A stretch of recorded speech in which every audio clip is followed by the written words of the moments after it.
Hello everyone and welcome back to my channel. Today I'll be continuing What If Naruto Was a Vampire. But before we get into that, I would please like to remind you all to leave a like on the video if you enjoy the video at any point in time. That'll be great. And yeah, that's about it. I'll see you guys in the recording basically. Well, I won't see you, but you guys will hear me. Yeah, peace.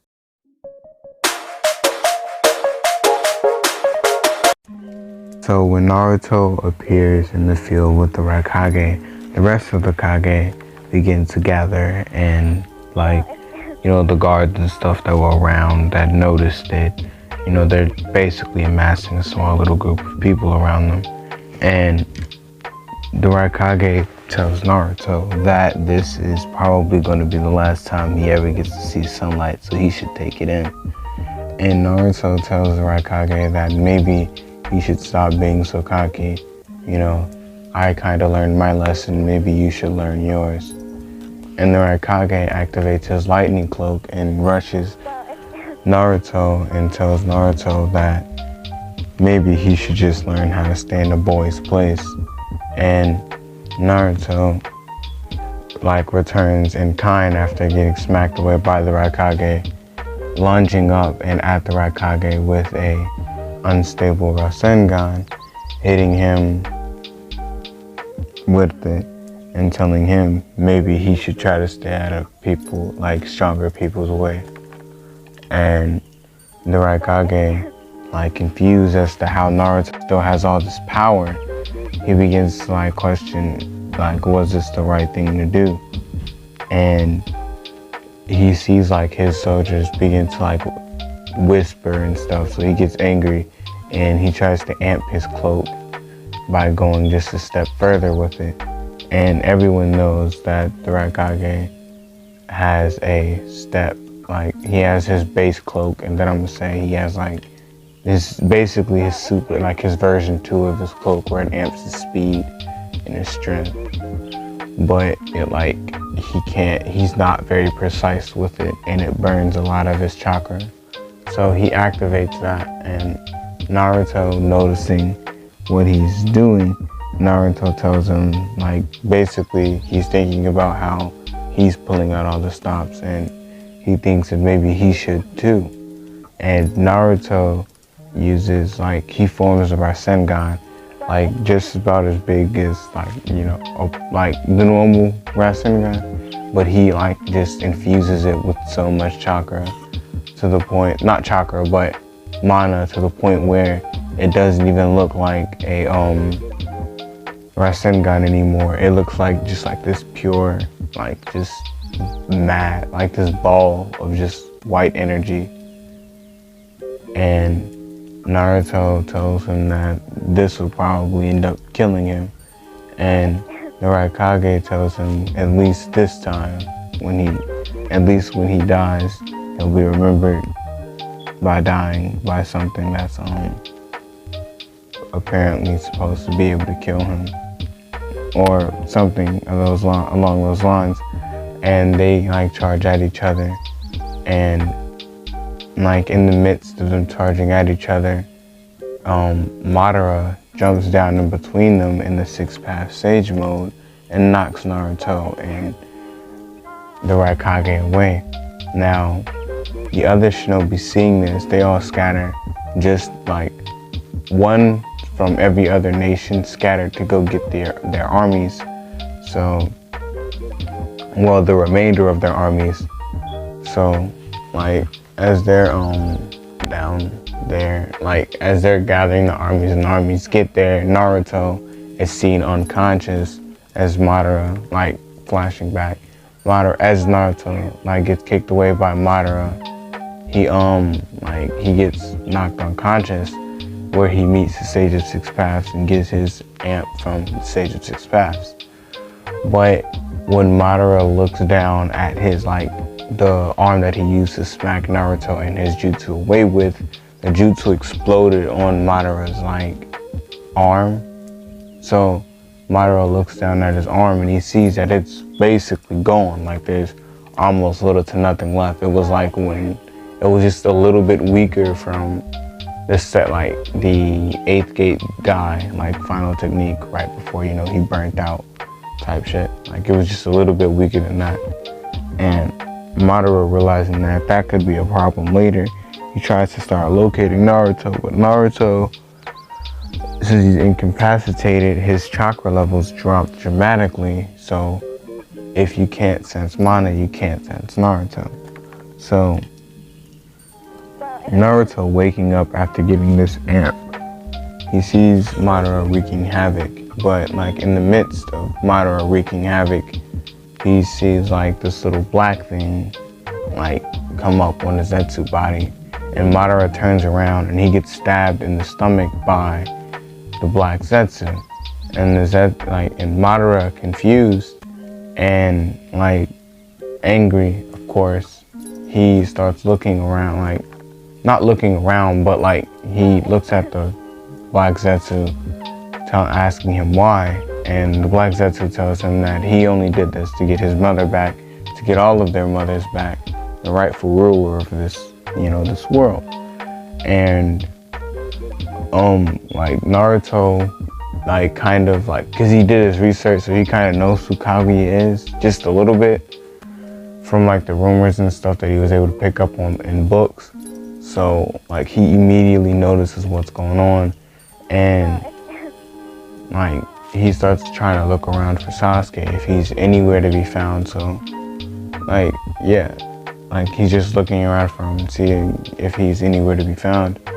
And Sasuke appears next to Naruto, telling him that he already got the rundown from the Sage of Six Paths. Let's hurry up and get this over with. And Naruto, scoffing, he agrees. And like they begin to fight against the Kaguya. Kaguya pulls them into an opposite, like into a different dimension, which throws them off initially because like they weren't expecting to get thrown inside of a different dimension. And when the militaries got there after seeing Kaguya, they kind of like realized that they were kind of out of their league. But when Naruto and Sasuke stepped forward to fight Kaguya, they all just assumed that they were all going to fight Kaguya. But when Kaguya pulled Naruto and Sasuke into the different dimension, the other guys would kind of just sit there stuck until Kaguya came back. Kaguya came back and it concerned everybody, but like right with like as she's back in the main timeline type shit, and not timeline but main like world, I guess, and she starts summoning more Zetsu to kind of incapacitate this army of humans, basically, well, army of shinobi. So they all start fighting the shinobi, and out of nowhere, Naruto and like this weird kind of Naruto and Sasuke come out this portal made by Sasuke using his Rinnegan. And when they step out inside of Sasuke's Susanoo, but it has more of like a white tingish color to it due to the fact that Naruto is fusing his mana into it too. So Sasuke, feeling Naruto's mana and his chakra coursing through his own, he feels like, you know, this is clearly something that can stop someone like that. Kaguya, not knowing what mana is, but sensing it or feeling it in like the air around her, because it's emanating off Naruto, Katie, and Hinata, you know, this kind of confuses her, and she wants to kind of like study these three people more, but she can't necessarily pay attention to that now. So like they begin to fight, and Naruto and Sasuke look around and start realizing that these Zetsu are a lot stronger due to the fact that Kaguya just made them. And since Kaguya was the one who made the Zetsus in the first place, she doesn't have to wait years on end to, you know, grow them to full. She can just grow them. So Naruto and Sasuke realize that they should probably put an end to this now. So Naruto like starts making this massive Rasengan, and he infuses it with the little bit of mana that he had remaining for his own stash. And then Sasuke uses the mana that Naruto gave him and infused it with like his little electric bow like thing. And Naruto jumped out of his Susanoo to throw the Rasengan in front of the they were already close. Let me be clear, they were close to her already because they were in the midst of fighting her. So like when Naruto jumped out and threw it at her, he like kind of was able to get out the way fast enough. Sasuke had a Susanoo, so that was supposed to protect him.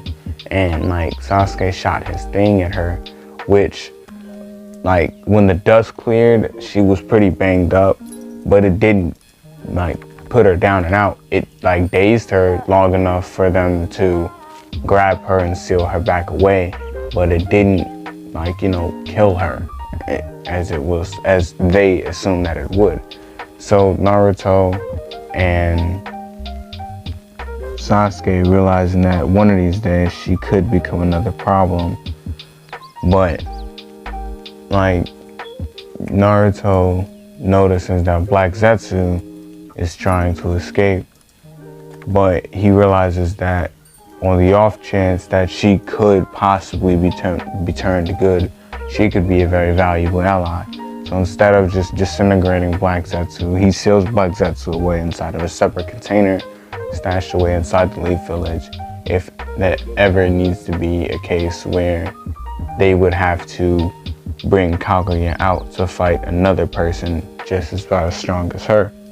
But by that time, Naruto should have already had all the tailed beasts in his possession. So like, the Six Paths appears to right and revive everyone that Kaguya and Madara have killed.